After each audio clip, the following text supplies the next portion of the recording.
감사합니다. 성령학교에 성가대 맞나요? 무슨 오페라에 온 것 같습니다. 제가 휴가 갔다 오고 오랜만에 들어서 그런지 더 감격되고 은혜스럽습니다. 참 감사합니다.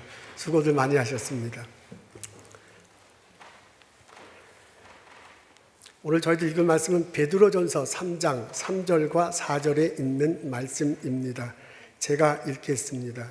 너희의 단장은 머리를 꾸미고 금을 차고 아름다운 옷을 입는 외모로 하지 말고 오직 마음에 숨은 사람을 온유하고 안정한 심령에 썩지 아니할 것으로 하라. 이는 하나님 앞에 값진 것이니라. 아멘.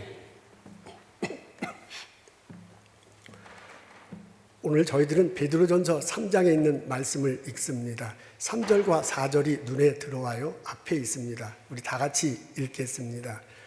너희의 단장은 머리를 꾸미고 금을 차고 아름다운 옷을 입는 외모로 하지 말고 오직 마음에 숨은 사람을 온유하고 안정한 심령에 썩지 아니할 것으로 하라. 이는 하나님 앞에 값진 것이니라. 우리 안에 하나님 보시기에 값진 것이 있다고 합니다. 나의 내면입니다. 외면이 아니고 내면이에요. 그 내면이 상당히 값진 것이다 라고 그렇게 말하고요. 그 내면을 잘 가꾸라고 전하고 있습니다. 그러면서 우리 내면을 또 다르게 표현했네요. 그 표현이 마음에 숨은 사람이라고 합니다. 내 안에 마음이 있잖아요. 근데 그 마음에 숨어있는 사람이 있다고 합니다.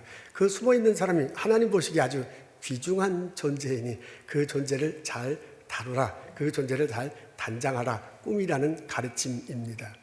오늘의 가르침은 베드로전서 1장 1절부터 베드로전서 3장 1절부터 9절에 있는 그 흐름 안에 있습니다. 그 내용은 아내에게 하는 내용이에요. 예수 믿는 아내가 예수 믿지 않는 남편에게 순종하래요. 그러면 예수 믿지 않는 남편이 그것을 보고 예수를 알고 예수님을 믿게 될 거다라는 그런 전체적인 흐름 안에 3절과 4절이 있습니다. 저는 1절부터 9절의 이 전체적인 흐름을 좀 넓혀서 해석하고 적용하고자 합니다. 그 아내도 사람이고요. 그리고 남편도 사람이야. 그래서 아내 대신 남편 대신 사람을 집어넣는 거예요. 그렇게 받아들이면, 그렇게 읽으면 오늘의 본문이 이렇게 다가옵니다. 예수 믿는 사람이 예수 믿지 않는 사람에게 순종하라. 그러면 그 예수 믿지 않는 사람이 나를 통해서 예수님을 알게 되고 예수님을 믿게 될 것이다 라고 받아들인 겁니다. 이런 식으로 확대해서 받아들이면요, 오늘의 본문이 아내에게 하는 것이 아니고 모든 사람에게 하는 것이라는 것을 알게 되고, 그렇게 마음을 열어놓을 때 오늘의 본문이 내게 다가와 마음의 문을 두드립니다. 3절과 4절에 보면 흥미있는 내용이 나와요.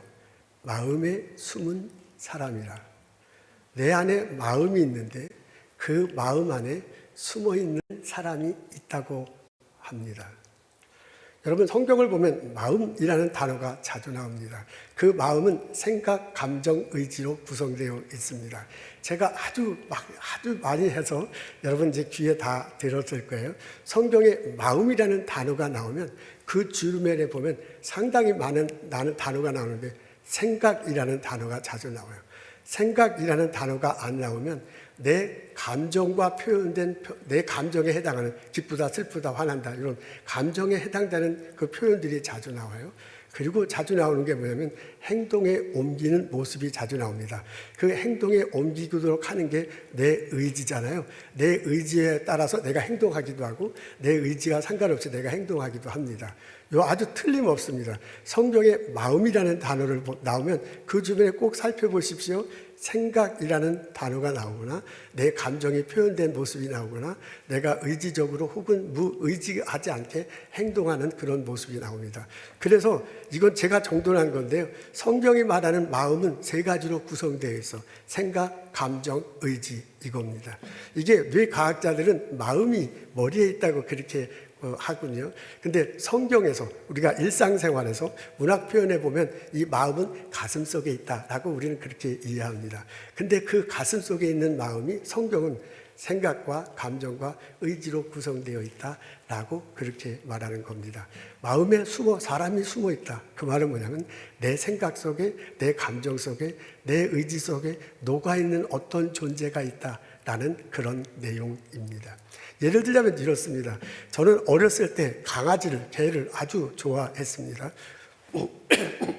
제가 초등학교 다니기 전에 우리 집에는 늘상 강아지가 있었습니다. 초등학교 1학년 때 강아지가 하나 생겼어요. 하얀 강아지야. 그래서 백구, 그때는 하얀 강아지는 무조건 백구라고 그랬습니다. 그 하얀 강아지의 종류는 시고루 자부종이에요. 여러분, 시고루 자부종이라고 들어본 적 있습니까? 시골 잡종을 영어식으로 시고루 자부종이랍니다.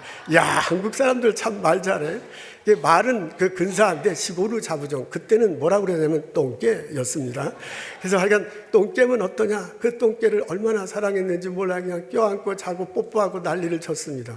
근데 그 강아지가 아프고 죽었어요. 근데 저희 아버님이 이제 목사님이셨잖아요.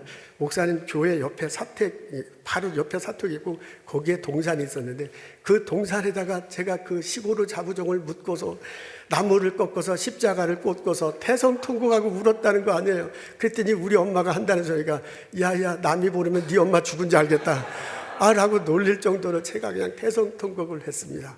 내 강아지 시고루 자부종은 사라졌지만 계속 강아지를 사랑했어요. 2달쯤 지났는데 마을을 지나가는데 어떤 개가 다가오는 거야. 너무 예뻐갖고 오른손으로, 그때는 이랬어. 요새는 그렇게 안 하지만 그럼 이제 개가 와요. 그래서 쓰다듬으려 하는데 그 개가 나한테 확 달려드는 거예요. 순간 내가 오른손을 뒤로 하고 도망치는데 제대로 도망치지 못했어. 그래서 그 개가 내 왼발 허벅지를 꽉 물었습니다. 꽉 물고 놓지를 않는 거예요. 그때 얼마나 놀랐는지, 그때 얼마나 떨었는지 막. 내가 볼 때는 1시간쯤 걸린 것 같은데 1시간은 뻥이고 한 4, 5분 동안 어른이 아무도 없어. 내가 개 물려가지고요. 막 발버둥 치고 막 난리를 쳐서. 한 4, 5분 만에 어른이 온 것 같아요. 그리고 떼어냈습니다. 병원에 갔어요. 병원도 아니죠. 의원이야, 의원. 의원에 가서 약 바르고 주사 맞고 막 난리를 피고, 엄마 아버지는 주사 놓으면 돈 들어가잖아. 돈도 없는데 혼나고 막 그러면서 이제 그 치료를 받았습니다. 그 후에 강아지가 싫습니다. 저는 강아지를 무서워합니다. 근데 이게 별로 문제가 안 되는데 목사가 되니까 문제가 됐어요. 교인들 신방을 가면 강아지를 좋아하는 교인들이 있는 거야. 어떤 교인은 강아지를 안고서 나를 맞이해. 그래서 제가 들어갈 때 얼굴은 웃어. 집사님 안녕하세요. 근데 속으로는 나는 강아지는 싫으니까 좀 치워주세요. 그러면서 제가 집에 들어간다는 거 아닙니까? 이거 우리 교인들은 대부분 알아요. 제가 강아지를 싫어한다는 거. 근데 새로 오신 교우들은 잘 모르는데 저는 강아지가 이렇게 두렵습니다. 그러니까 이게 담임 목사가 이렇게 내가 사랑하는 강아지를 미워할까? 저를 그렇게 미워하지 마세요. 제가 옛날에 강아지한테 물려서 그렇습니다. 알고 보면 저도 불쌍한 사람입니다. 개를 보면요, 나도 모르게 한 발 뒤로 물러나요. 거의 무식, 큰 개든 작은 개든 그래요. 한 발 물러나고, 그리고 나도 모르게 약간 떠는 거죠. 지금은 좀 덜한데 중고등학교 때는 그랬어요. 그리고 걔한테 물렸던 생각이 나는 거야. 나도 모르게 행동을 해. 행동을 하게 하는 게 의지라고 그랬잖아요. 성경은 거의 틀림없이 의지예요. 의지적으로 한 게 아닌데, 의지가 박동하지 않은데 나도 행동하는 거죠. 그리고 어렸을 때 막 울었던 그 생각으로 감정이 복잡해지는 거야. 싫은 거야. 그리고 나 혼자 물려가지고 마당 한배에서 막 발버둥 친 거지. 생각나. 그 생각, 그 감정 일어나는 거, 그 뒤로 물러서는 거, 생각, 감정, 의지가 마음을 구성한다고 그랬잖아요. 그러니까 마음 속에는, 그걸 마음이라고 표현한 거야. 내 마음 속에는 여전히 초등학교 1학년 때 개한테 물려서 발버둥 친 게 생각으로 남아있고요. 그때 무서웠던 게 감정으로 있어서 스며나는 거야. 그리고 의지적으로, 내가 전혀 의지로 그렇게 하지 않는데 개만 보면 뒤로 물러나요. 그러니까 내 마음속에는 초등학교 1학년 때 개한테 물려서 벌벌 떨고 울던 초등학교 1학년 조상년 어린이가 계속 있는 거예요. 그게 내 마음속에 있는 사람입니다.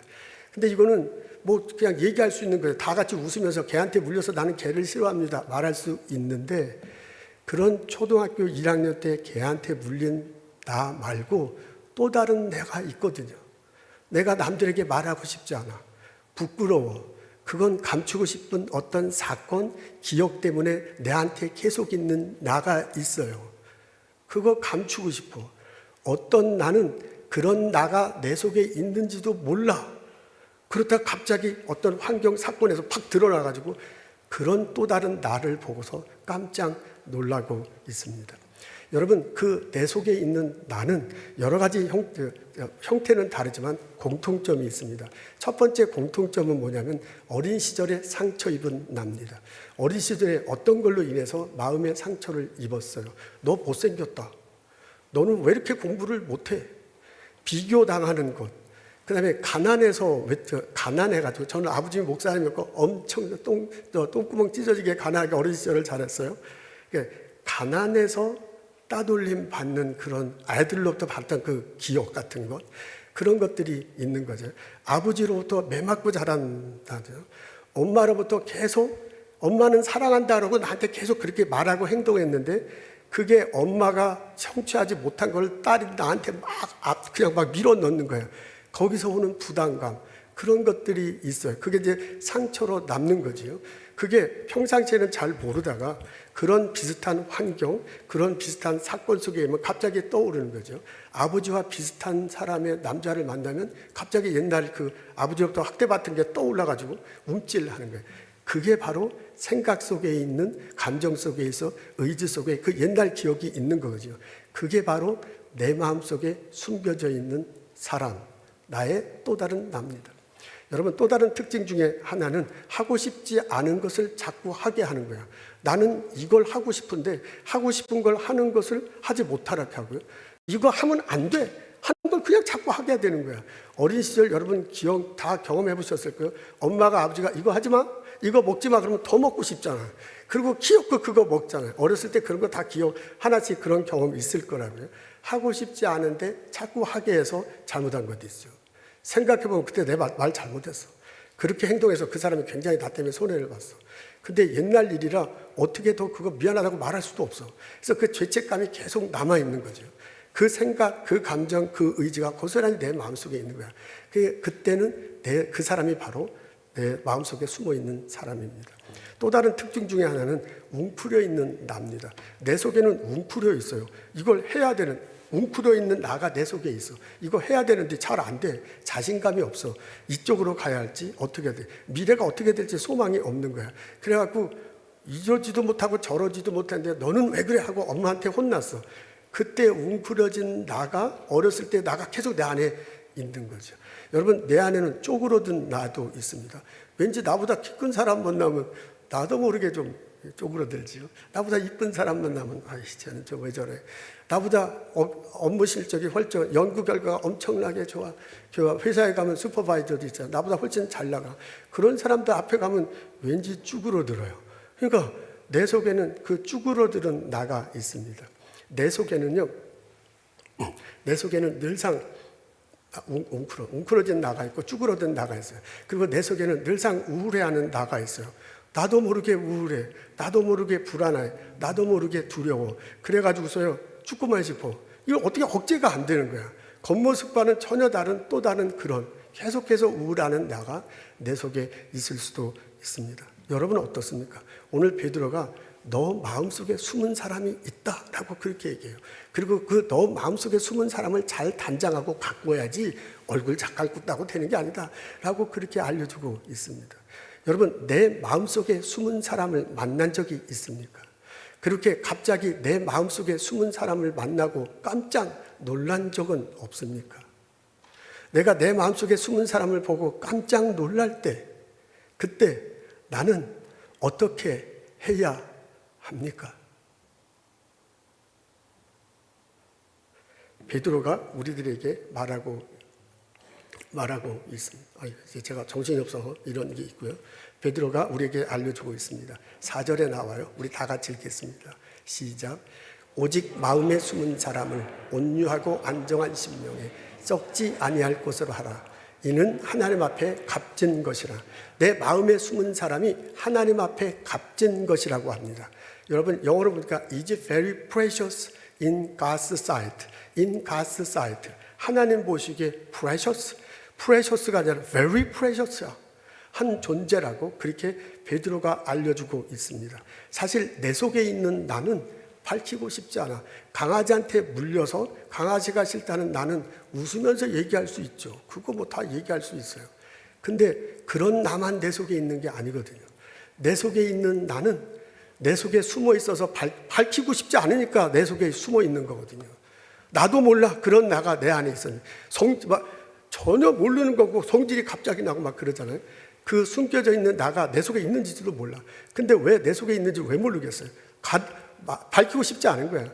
심지어 아내조차도 남편에게도 내 속에 있는 숨겨진 그 나를 밝히고 싶지 않은 거예요. 그러니까 내 안에 숨어 있는 거예요.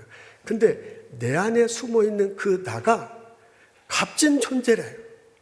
하나님 보시기에 very precious. 내가 볼 땐 값진 존재가 아니야. 내가 볼 땐 쓸데없는 거야. 그게 나를 괴롭혀. 그래서 내가 이렇게 숨기고 있는 건데 하나님 보시기에 그건 값진 거다 라는 것을 너가 알아야 된다 라고 베드로가 말하고 있습니다. 우리는 원래 하나님 앞에 값진 존재였습니다. 하나님께서 이 세상을 창조하셨어요. 많은 이 자연을 만드시고 한 게 참 보기에 좋다. 사람을 만드셨어요. 그리고 참 보기에 좋다 그랬어요. 창세 때 하나님께서 가장 많이 하신 것이 보기에 참 좋다는 거예요. 그러니까 우리는 처음 태어나서 벌거벗고 사는 것 같아 기분에. 그리고 벌거벗고 자연과 이렇게 도화를 이루며 살았다고요. 그러니까 그게 볼 때 하나님 보기에 참 보기에 좋은 거야. 그래서 하나님이 참 보기에 좋다고 했습니다.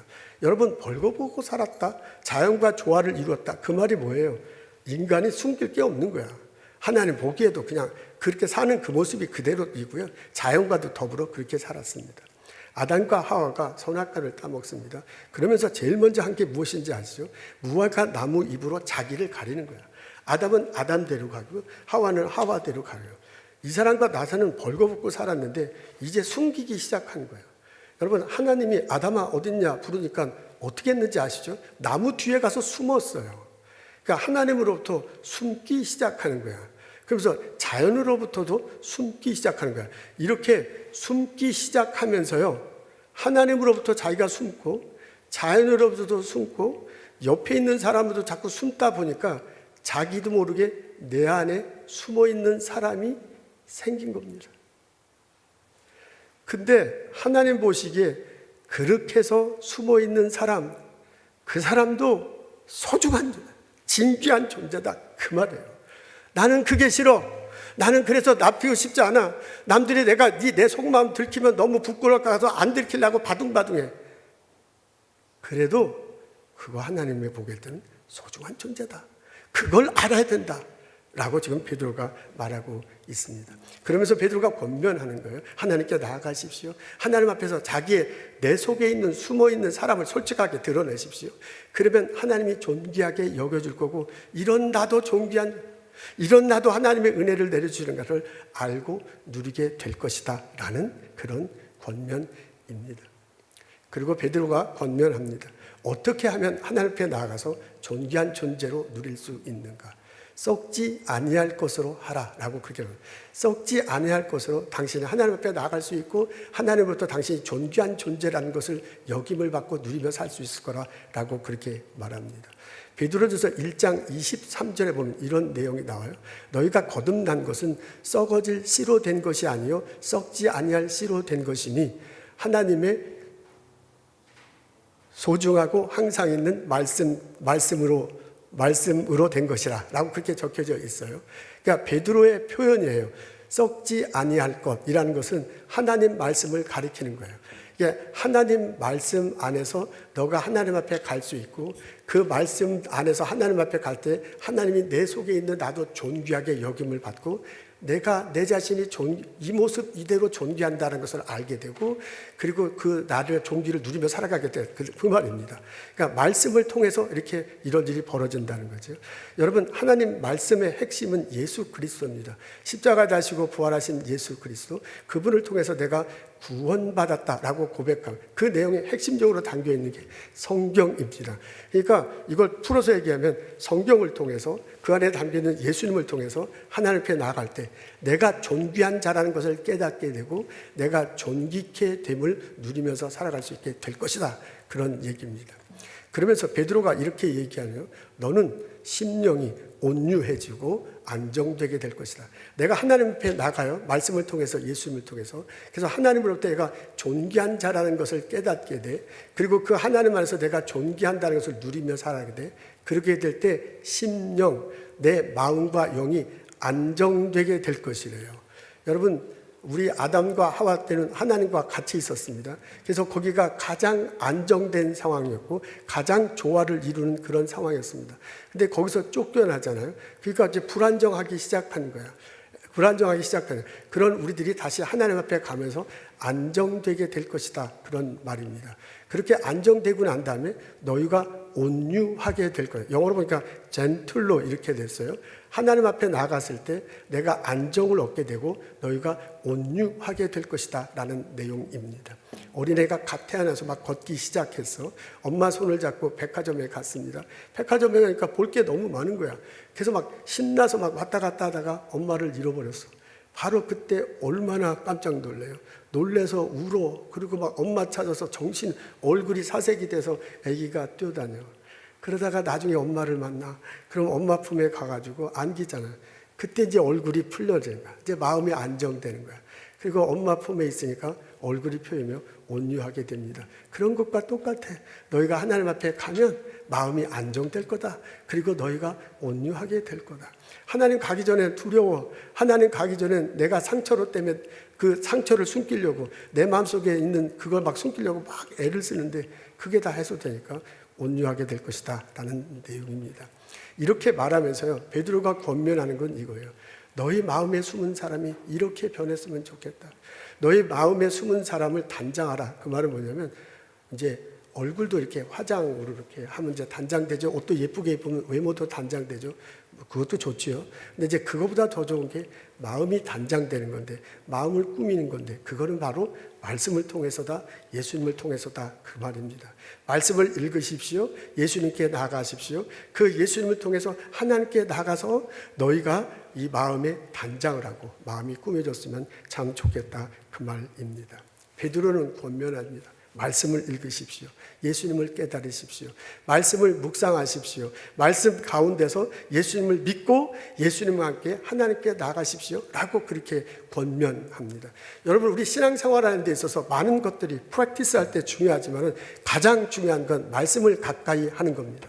말씀을 읽으십시오. 말씀을 묵상하십시오. 말씀을 암송하십시오.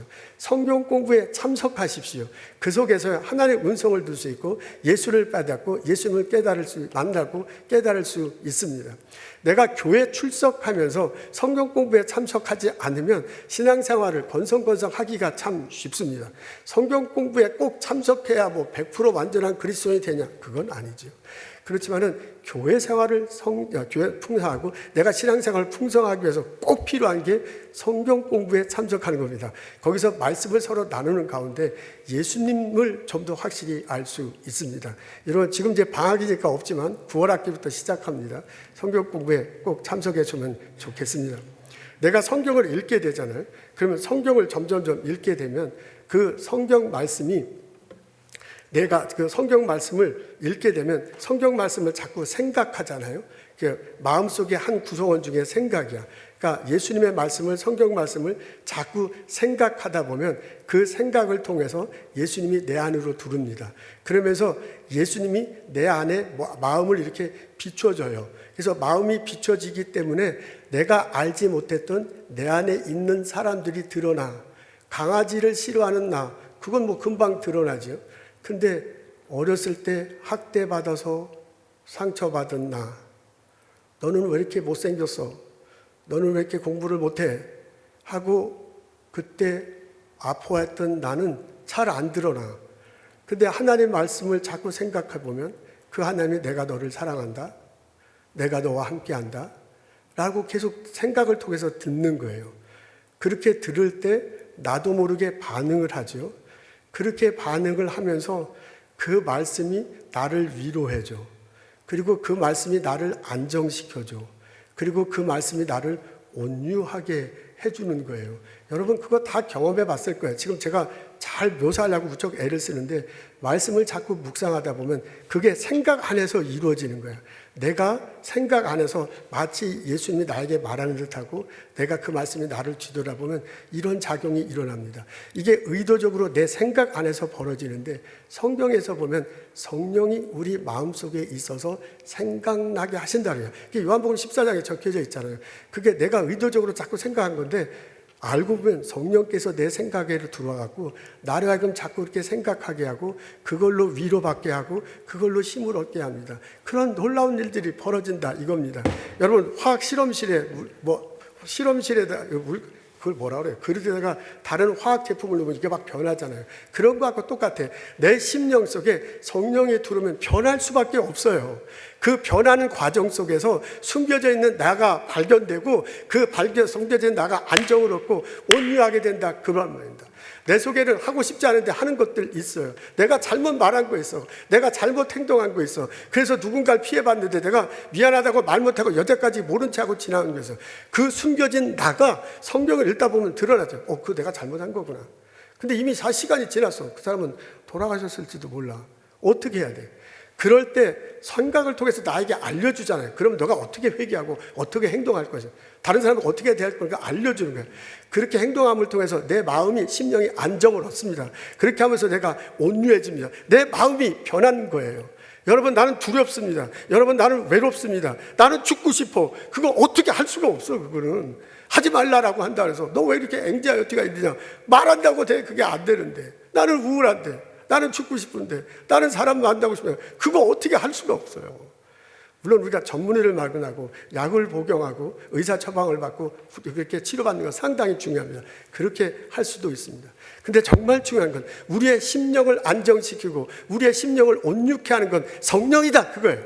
우리가 말씀을 읽을 때 성령을 통해서 그 성령이 내 안에 들어와서 내 생각을 자로잡아서 나를 위로하고 나에게 힘을 준다. 나를 안정시킨다. 나를 온유하게 한다. 그 말이잖아요. 그것을 내가 믿고 말씀을 읽을 때 그것을 내가 믿고 말씀 앞에 솔직하게 나가서 나 자신을 드러낼 때 그런 놀라운 역사가 내 마음이 안정돼. 내 마음이 온유돼. 내가 새로워져. 내가 하나님 안에서 거듭나는 일들이 벌어지게 될 것입니다. 베드로가 그걸 꿈꾸는 거야.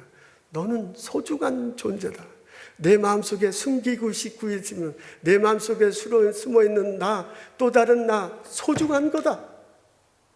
그 소중한 나를 하나님 앞에 나가서 솔직하게 드러놓고 이 내가 얼마나 소중한 것을 깨닫고 누리면서 살아고 권면하고 있습니다. 여러분 내 마음이 안정되면 내 마음이 온유해지면 내 마음이 충만해지면 내게 속에서 그게 막 흘러나가 얼굴이 편하잖아요. 그렇죠? 하나님 은혜가 넘치는데 내 삶 속에 은혜가 넘쳐. 그러다 보면 자연스럽게 내 주변에 있던 사람도 영향을 받게 됩니다. 아내도 남편이 변했다는 거 알아. 남편도 아내가 변했다는 걸 알아. 예수 믿는 내가 변함으로써 예수 믿지 않던 아내도 남편도 변하기 시작합니다. 내가 그런 마음을 가지고 이웃에 가서 사람들을 대할 때 일터에서 일할 때 내가 변해서 사람들도 변하는 그런 일들이 일어날 수 있습니다. 베드로가 권면해요.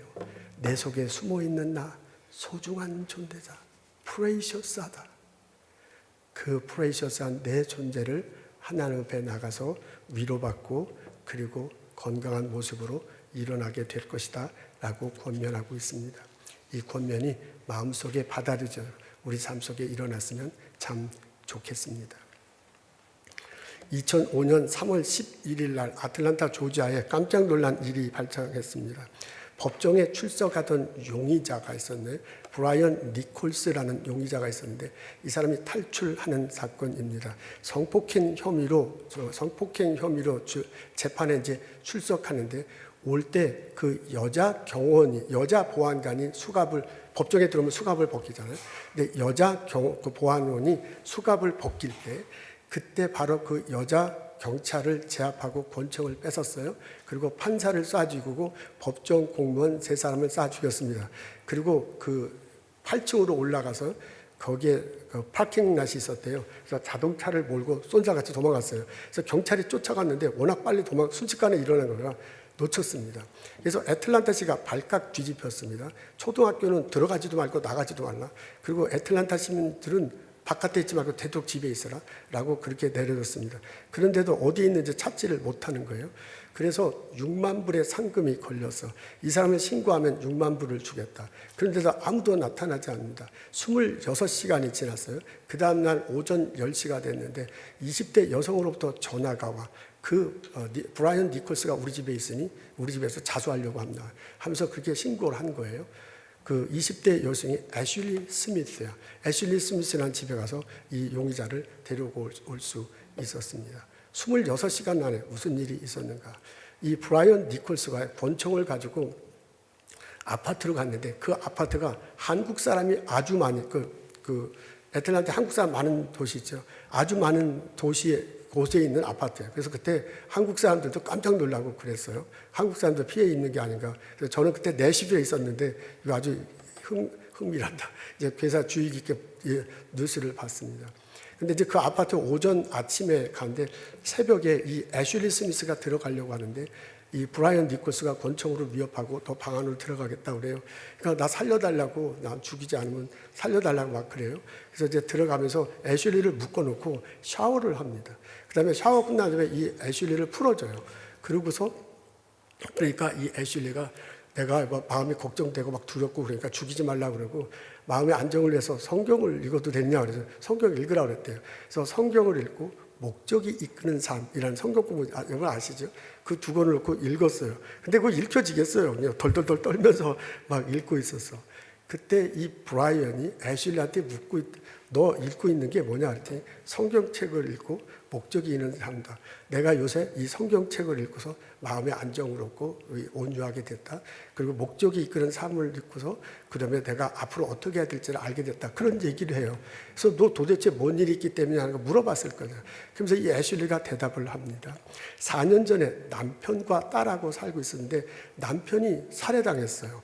남편이 자기가 보는 앞에서 권총으로 맞아 죽었고 그때 막 너무나 놀랍고 두렵고 그래서 어떻게 살지 모르는 거야. 그래서 집안에만 막 갇혀 있었는데 친구들이 너 이러면 안 된다. 그래서 교회를 가자 그러고 교회를 같이 이제 데리고 갔어요. 그리고 성경책을 읽으라고 하고 성경 공부반에 참석하게 하고 목적이 이끄는 삶 그 성경 공부를 하기 시작합니다.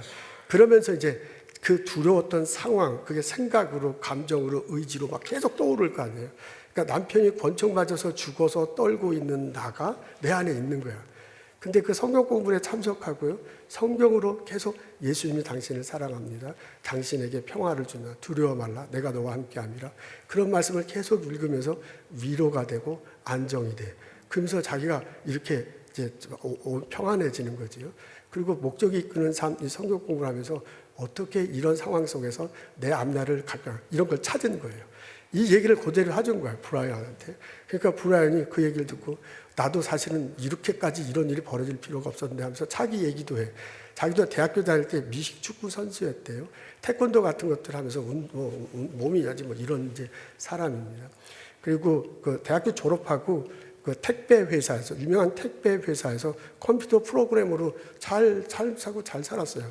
근데 여자하고 이제 여자친구하고 동거하고 8년을 살았는데 이 8년쯤 살고 난 다음에 이 여자친구가 갑자기 경찰에 신고하고 자기 성폭행 당했다고 신고를 해버린 거예요. 그래갖고 느닷없이 끌려갔는데 법원에 가니까 두려워가지고 자기도 모르게 그렇게 행동했다는 거예요. 근데 사실 성폭행도 큰 거라 그게 성폭행이 아닌지도 잘 모르는데 하여간 가서 사람을 죽였으니 이건 꼼짝없이 이제 살인범이 된 거죠. 그래서 자기 얘기를 해요.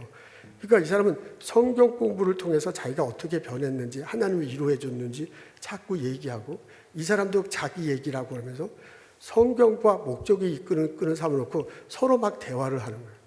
그러면서 이 브라이언이 마음이 안정됩니다. 그러면서 온유해지기까지는 못했죠. 그래서 자기가 잘못됐다는 게 일이 생각보다 확대됐다는 걸 이제 그때서야 이제 이성적으로 판단해. 그러면서 자기가 자수하겠다 하면서 자수를 한 겁니다. 제가 이 설교를 준비하면서 찾아봤어요. 브라이언 니콜스가 어떻게 됐는지. 아직도 감옥 속에 있네요. 근데 4명이나 죽었기 때문에 계속 있을 수밖에 없었습니다. 그래도 분명한 것은 이 애슐리 스미스가 말씀을 통해서 위로받고 안정된 것이 이 브라이언 니콜스에게 전해져서 사건은 확대되지 않았다는 것은 확실합니다. 내 마음속에는 나도 어쩔 수 없는 숨어있는 사람이 있습니다. 하나님 앞에 나아가십시오.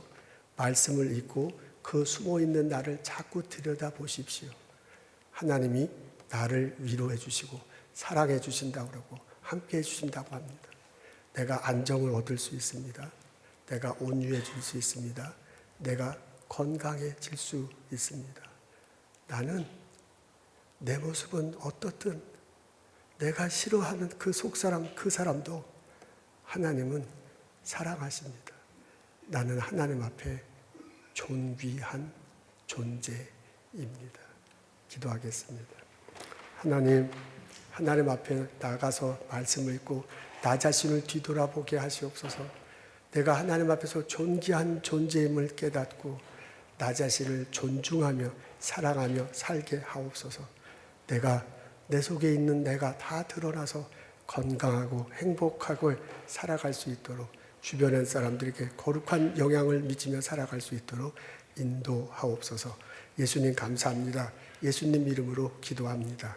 아멘.